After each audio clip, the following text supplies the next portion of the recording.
지금 우리 한국 교회의 일반적인 모습을 보면 밖에 하나 달린 교회처럼 모이기만 하지 바깥으로 나가는 outward church가 없는 거예요. 이번 코로나를 통해서 물론 정치적인 목적이 있었다는 것도 내가 알고 있지만 그런다고 세상이 교회를 이렇게 외면하고 그 잘못된 뉴스를 그대로 믿고 교회를 터부시하는 이런 모습들을 보면서 그런다고 해서 세상이 이렇게 교회를 외면할까? 교회 다닌다는 사실을 말하기가 두려워지는 이런 일들이 어떻게 벌어질까 생각해 보니까 우리 교회 안에서는 열심히 하는데 바깥으로 나가는 교회가 없는 거예요. 흩어진 교회가 없는 거예요. 교회가 세상 사람들 앞에서 아름다움을 보이고 이웃을 섬기고 전도하고 그리스도인들의 그 평화로운 향기를 전하는 일들이 그렇게 많지 않으니까 교회가 세상 속의 외딴 섬이 되어버린 거예요.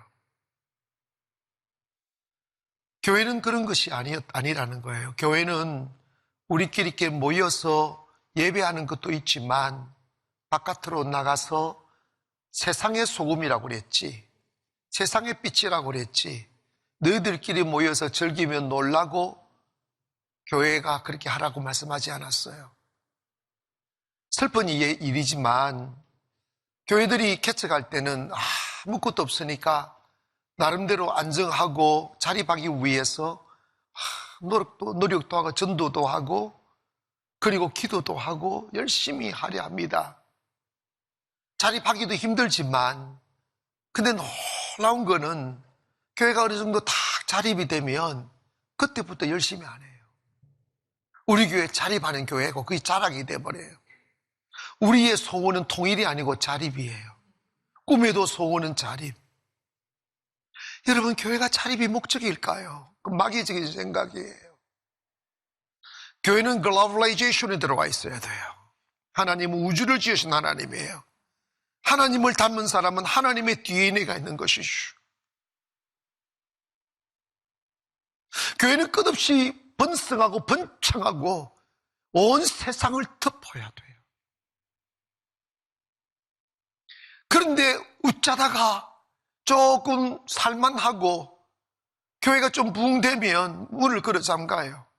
우리 이리끼리 편안하게 놀자고, 편안하게 살자고. 안전형을 추구하는 거예요. 하나님의 정신은 절대로 그렇지 않습니다. 하나님의 정신은 도전하는 것이고 모험하는 것이고 쉐이를 행하는 것이고 앞으로 나가야 되고 정치가 세상의 주인이 아니라 교회가 세상의 주인이 돼야 돼요. 그런데 왜 교회가 이렇게 무기력한가? 그 이유는 뭐냐면 교회가 중심을 잃었기 때문입니다. 전염병의 특징이 사람과 사람 사이를 떼어놓아야 되는 것이 그게 현실입니다.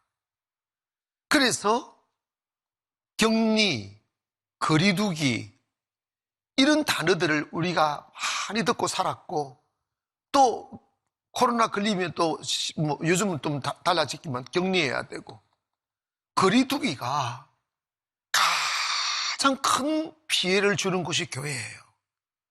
그런데 여러분, 전쟁 중에도 밥을 먹어야 되고 잠을 자야 되고 숨을 쉬어야 됩니다. 세상 사람 정치인들은 사람이 떡으로 사는 것이 아니라 하나님의 말씀으로 산다는 걸 몰라요. 코로나 기간 동안 얼마나 정신적인 병이 들어가지고 우울증에 빠지고 자살하는 사람들 많이 늘어나는데 예배는 양식이에요. 예배는 호흡이에요. 영혼이 죽은 사람은 그 필요를 못 느끼지만 영혼이 살아있는 사람은 먹어야 산다고요. 숨을 쉬어야 살죠. 믿거나 말거나 우리는 50일의 기적 1년에 2번 다 했고 단 하루도 예배를 빠진 적이 없어요.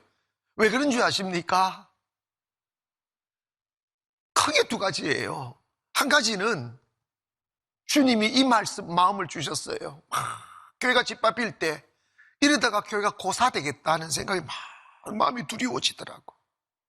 근데 근데 기도하는 주님 이런 마음을 주셨습니다. 더 열심히 하라고. 코로나는 끝난다. 어둠이 사라지듯 코로나 끝날 때 아무리 흑암의 권세가 세상을 뒤덮는 듯 하여도 사람은 결국은 하나님께로 돌아오지 아니하면 안 되는 문제들이 있다. 죽음의 문제, 고독의 문제, 질병의 문제, 절망의 문제, 두려움의 문제, 그 외에 하나님과 함께 숨쉬지 아니하면 살 수 없는 것들이 있는 거예요. 결국은 하나님께서 회복하는 시간이 올 거라는 거예요. 이러한 시간에 참과 거짓을 갈라내고 쭉중이와 알곡을 갈라내는 거예요. 여러분, 들려오는 소식들을 보면 코로나 기간 동안 교회가 만기에서 왜 문을 닫느냐고요? 죽으시니까 문 닫는 거지. 여러분, 예배는 사람 모으는 게 아니에요. 살고 싶은 자가 호흡하기 위하여 모여드는 거예요.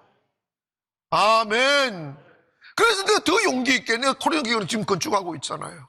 왜? 끝나면 살고자 하는 영혼이 밀려들 거예요. 또 오시라고. 주님의 때가 있다는 거죠. 어쩌면 이 코로나가 교회로서 진짜 좋은 거예요. 왜? 껍데기를 다 제거하는 거예요. 의식만 있는 교회 다 제거하는 거예요. 뭐 하다가 걸릴 수도 있지. 뭐 걸리면 걸리는 거고. 초대교회는 어떤 교회냐면 모이는 교회였어요. 본문 46절에 보니까 날마다 마음을 같이하여 성전에 모이기를 힘쓰더라는 거예요. 그런데 참 신기한 게 여러분 있지 않습니까? 영이 산 사람들은 하나님 말씀 못 먹으면 죽어요. 이 코로나 기간에 어떤 집사님은 이름을 묻더라고. 목사님 또 50일의 기적 언제 하느냐고. 3월부터 안 하느냐고. 그때 4월부터 한다고 하니까 50일의 기적만 기다린다는 거예요. 여러분 50일의 기적은 매일 2시간씩 교회에서 예배를 드려요. 밤에. 그런데 여러분 50일의 기적이 기다려지지 않는 사람은 두 가지예요. 영이 죽었거나 아니면 깔딱깔딱 죽을랑 말랑 하든지 그런 거예요. 여러분 영이 산 사람은 목이 말라요. 아멘. 주님 목이 마르다고. 주의 성령으로 내 영혼이 채워질 때까지는 내겐 평안이 없다는 거죠. 아무리 기름진 음식을 먹어도 내 영혼은 배고프다는 거예요. 초대교회는 누가 그렇게 모이게 했느냐? 성령께서 그들을 모아준 거지. 가고 싶은 자리를 가봤더니 사람들이 확 모여있는 거예요. 여러분 교회는 요즘에 사실은 이렇게 개척을 제가 해와서 너무나 잘 알지만 개척하다 보면 가장 힘든 게 사람 모으는 거예요. 너무 안 모여요. 믿음이 없는 사람은 어떻게 하면 교회 안 나갈까를 생각하거든요. 교회 안 나가려면 목사가 왔다 갔다 하고 기다리겠지, 신방 오겠지, 전화 오겠지, 에이 귀찮아서 한번 가주자, 이런 사람들이 얼마나 많아. 근데 정부에서 교회 가지 마라, 영상으로 예배드려, 이러니까 완전 해방이 다 돼버린 거야. 그러니까 이게 기간이 늘어나다 보니까 교인들이 그냥 다 나다빠지는 거예요. 코로나 끝나고 나면요, 지금 코로나라는 이름으로 다 뒤덮여 있지만 코로나 끝나고 나면 난리 날 거예요. 이게 마귀한테 딱 붙들리면 안 와줘요. 여러분 영이 살아야 됩니다. 성령에 의하여 모여야 됩니다. 아멘. 여러분 이 대한민국 교회가 다시 모여야 돼요. 연합해야 되고 모여야 됩니다. 이 초대교회는 모임 속에 있었는데 그 모여서 뭐 했느냐? 싸운 게 아니고 하나님의 말씀, 사도들이 하나님의 말씀을 가르쳤다는 거예요. 가르침을 받았다는 것이죠. 당시 성경이 기록되지 않는 시대였지 않습니까? 예배라는 게 율법 의식을 읽는 그냥 의식이었어요. 그런데 사도들이 주님을 만나고 성령을 만나서 주시는 영적인 말씀을 계속 전하다 보니까 그게 너무 달콤한 거예요. 너무 만족한 거죠. 예수 믿기 위해 모여들면 목숨을 담보하고 죽을 각오를 해야만 하는데 점점 모이는 수가 많아지는 거지. 사도도 이런 표적과 기사가 계속 일어나니까 의식에 있는 하나님이 살아계신 하나님으로 딱 나타나니까 무서운 게 없는 거지. 여러분 영적 세계에 가서 가장 나약한 모습이 언제냐? 두려움이 들어올 때예요. 여러분, 성령 받으면 두려움이 사라지는 거예요. 왜냐? 살아계신 하나님이 나와 함께 한다는 게 믿어진다면 뭐가 두렵겠어? 말씀 듣는 게 좋은 거지. 그들이 모여서 두 번째로 한 게 교제했다는 거예요. 이 교제는 물론 밥 먹는 것도 교제고 대화하는 것도 교제지만, 이 당시에 유대인들도 있었지만 디아스포라 유대인들도 많았어요. 그러니까 세계 흩어진 유대인들이 왔다가 막 사도들의 이야기를 듣고 어머나 의식이 아니라 진짜네? 이걸 보는 것이. 그리고 이방인들도까지 왔어요. 모든 신분이. 당시 유대인들은 굉장히 유대인들에 대한 우울의식을 갖고 있었기 때문에 이방인들과 교제하지 않았어요. 그런데 그 교회 안에는, 이 초대교회 안에 이방인들도 있었고 디아스포라 유대인들도 있었고 팔레스타인에 사는 사람도 있었고 여러 종류의 사람들이 있어서 그리스도의 복음의 말씀 안에서 하나가 되기 시작합니다. 성령의 하나 되게 하심. 여러분 기억하세요. 교회가 잡음이 많은 교회는 성령 떠난 교회예요. 분쟁이 있는 교회 성령 떠나요. 교회는 신분이 다르고 나이가 다르고 환경이 달라도 성령이 역사하면 잡음 없어요. 아멘. one accord가 되는 거. 하나의 영이 되는 거지. 하나의 마음이 되는 거지. 여러분 있지 않습니까? 교회는요, 교제가 뭐냐면 성령 안에서 하나 되는 거예요. 성령 안에서 하나 되는 거. 만족하니까, 기쁘니까. 원래 말이 많고 불평하고 옆에 사람 찝찝이고 시기 질투하는 사람은요, 이게요 배가 고팠을 거예요. 배고픈 사람은 배부른 사람을 시기 질투하는 거야. 여러분, 그런데 그 마음 한 번에 딱 올킬 날 수 있는 길이 있어요. 그게 뭐냐면 성령 받으면 만족함이 와요. 성령 받으면 기쁨이 와요. 그러니까 아무도 부럽지를 않아. 막 축복하고 싶고 막 잘되게 하고 싶고 막 이쁜 사람들 보면 어머나 정말 감사하다고, 우리 교회 이런 사람들 많아지니까 너무 감사하다고. 성령 딱 들으면 전형적인 립스틱 끼면 화장빨이야 이래서 할 건 말이야. 아니라니까. 초대교회는 마음이 같이 되었으니까 막 서로 모이는 게 너무 좋은 거야. 그들이 모여서 뭐 했느냐? 기도한 거야. 기도. 은혜가 떨어지면 기도가 힘들어요. 하기 싫어지기도 하고 기도가 지겹기도 하고 막막하기도 한데, 하나님의 성령이 탁 역사하면 기도가 너무 달콤해요. 기도 시간에 앉아있는 게 너무 평안해요. 내가 사랑하는 주님의 품에 안겨서 주님의 속삭임을 듣는 그 시간이 너무 행복한 거죠. 그래서 여러분 교회에 와서 가장 행복한 시간이 언젠가 하면 여러분이 독방에 들어가 주님과 대화하는 시간이잖아요. 마른 땅에 샘물 흘러들듯 우리의 가슴을 쫙 적시는 거예요. 만족이 옵니다. 기쁨이 옵니다. 확신이 옵니다. 담대함이 옵니다. 그게 기도예요. 기도는 사랑에 목마른 영혼들이 죽을 만큼 우리를 사랑하신 주님의 가슴에 안기어 주님과 함께 속삭이는 거예요. 힘이 들어 기도하고 배가 고파 기도하고 두려워 기도하다가 주님 만나는 거예요. 다 해결됩니다. 주님 만나면 해결됩니다. 초대교회를 둘러싸고 있는 숱한 두려움과 위협과 그리고 사회적인 비판과 여러 가지 차가운 눈길들이 많았지만 그들은 모이기를 포기할 수 없었던 그 이유가 무엇입니까? 주님 안에 참 평안이 있음을 경험했기 때문입니다. 교회에 이것이 있어야 됩니다. 교회가 텁텁하면 안 돼요. 교회가 하나님의 사랑과 생명이 파도쳐야 돼요.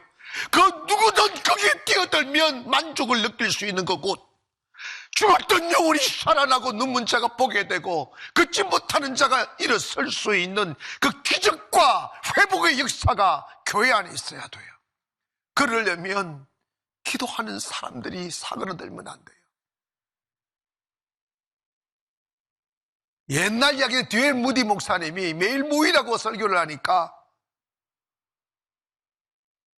한 청년이 찾아와서 그냥 기도하면 되지 왜 모여야 되느냐고.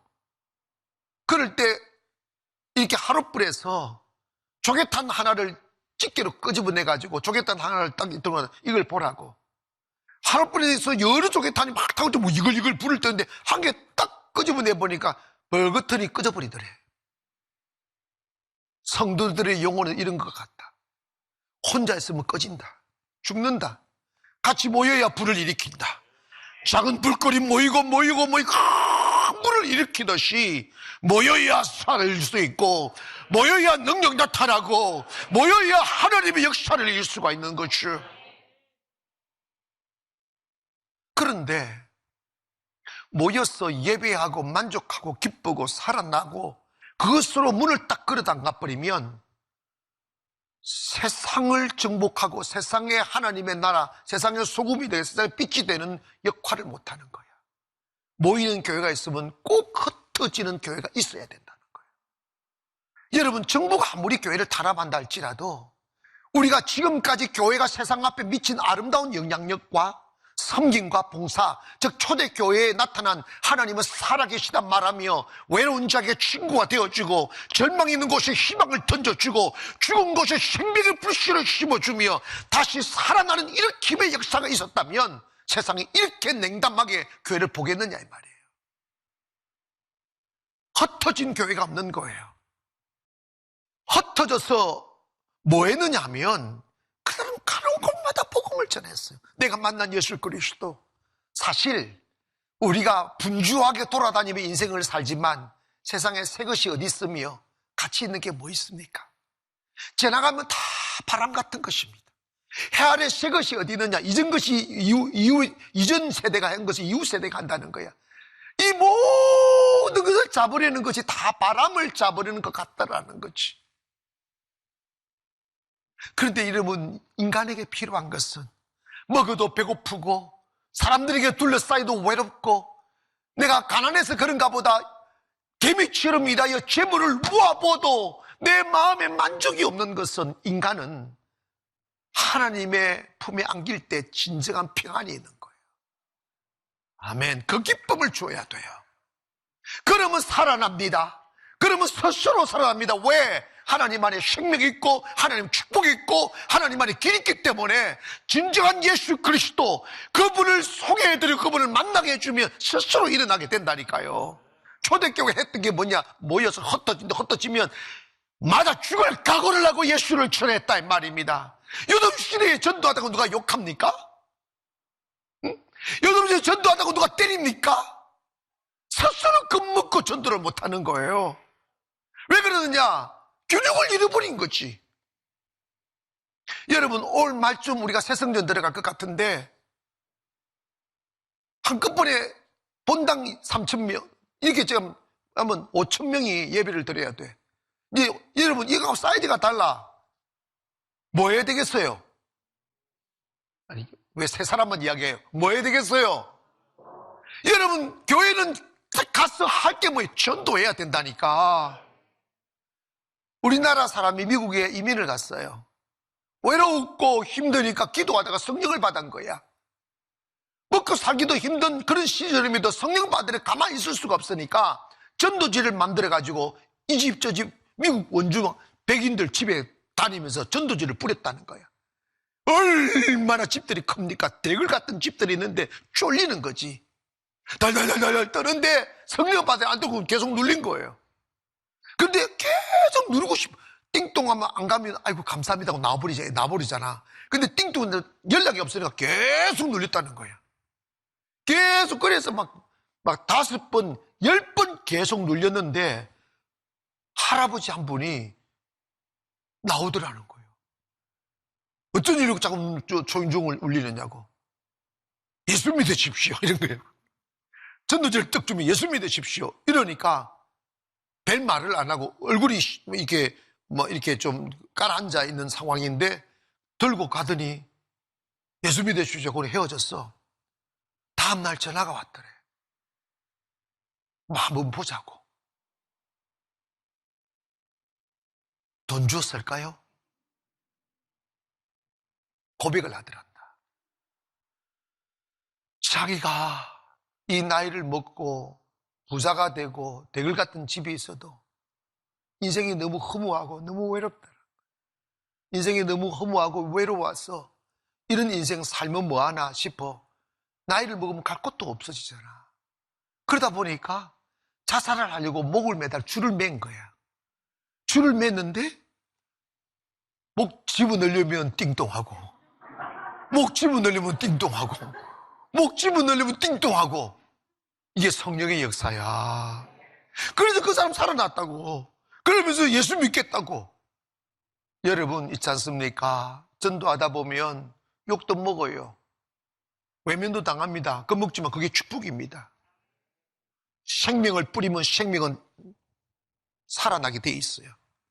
할렐루야. 그리고 그들을 뭐 했느냐? 이웃을 섬기기 시작하는 거예요. 사실 여러분, 교회는요, 그 전도는 지역에 같이 사는 동네를 전도하는 게 전도고, 선교는 외국에 가서 전도하는 게 선교인데, 사실 외국에서 전도하는 게 진짜 돈이 엄청 들어요. 우리가 여러분 세부에도 정말 고아원 학교 세우는데 여러분이 상상할 수 없는 돈을 해놨어요. 앞으로 많은 일을 하겠지만, 근데 이 지역도 해야 돼요.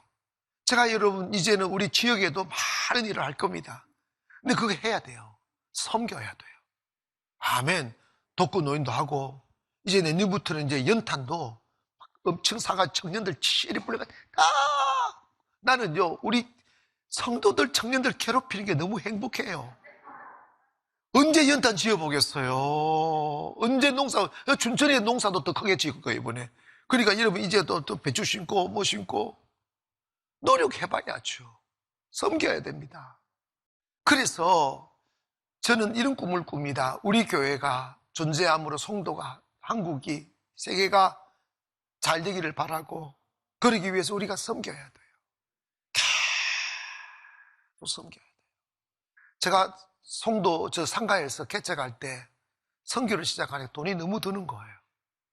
그런데 진짜로 마귀가 주는 생각이지, 나는 월세 낼 돈도 없는데 이렇게 하다 보면 내가 망하면 어떡하나는 두려움이 생기더라고. 진짜로 여러분, 내가 8천만 원인가 빚을 내가지고 저 세부에 땅 사는데 잔금 넣었잖아. 그리고 몇백만 원, 지금도 몇천만 원씩 나가지만, 여러분 이게 개척하면서 여러분 한 달에 1억씩 보냈어요. 그걸 몇 년을 했다고. 근데 여러분 봐봐요. 송도에서 상가에서 개척해가지고 일어나기 쉽냐? 근데 그거 다 해놓고도 우리 교회가 부흥되잖아. 그 해놓고도 교회가 더 잘 되잖아. 아멘 합시다. 여러분 그게 왜 그럴까요? 섬기는 자를 축복하는 거예요. 이해가시면 아멘. 여러분 호주머니를 여러분이 가족에게만 열지 마시고 이웃에게서 여세요. 교회에서도 열고. 여러분 교회가 건강해야 돼요. 중심이 잡혀야 돼요. 우리 열심히 모여서 나가서 세상을 변화시키십시다. 열심히 모여서 성령 받아 세상을 살리십시다. 열심히 모여서 기도하여 그 능력으로 병든 자를 고치고 눈문 자를 보게 하는 기적을, 성경 본문 보니까 오늘 사도로 인하여 많은 표적과 기사가 따랐다는 거야. 그러니까 그날에 모인 수가 3,000이나 되더라. 이게 무슨 말씀이에요? 주님 기도하면 주님 역사하신다는 거예요. 이건 목사님들만 하는 일이 아니라니까. 모든 믿는 자들 따르는 표적임을 믿기를 바라고, 능력 있는 삶을 살아. 이 코로나가 끝이 나면 결국은 어둠은 사라져요. 거짓도 사라지고 불의도 사라져요. 하나님이 일하실 때가 옵니다. 누구를 사용하시겠어요? 기도의 사람을 사용하시고, 기죽지 마시고 더 열심히 기도하고 모여서 우리가 어느 때 기회가 올 때 온 세상을 품을 수 있는 그런 교회 되기를 바라고. 이건 저 개인적인 이야기입니다만, 제가 새성전을 저것도 하나님 주신 건데, 이런 마음을 주셔서 세계를, 나라를 움직일 수 있는 교회를 세우라고 하셨어요. 나라를 움직일 수 있는 교회를 세워라. 근데 저거 완성되고 하면 그때가 옵니다. 여러분 기도하십시오. 그건 뭐냐? 나라를 섬기자는 거예요. 선교지에 가서 또 그 나라 섬기고 저 나라 섬기고, 그래서 하나님의 나라를 세우는데 꿈꾸며 나가기를 주의 이름으로 축원합니다.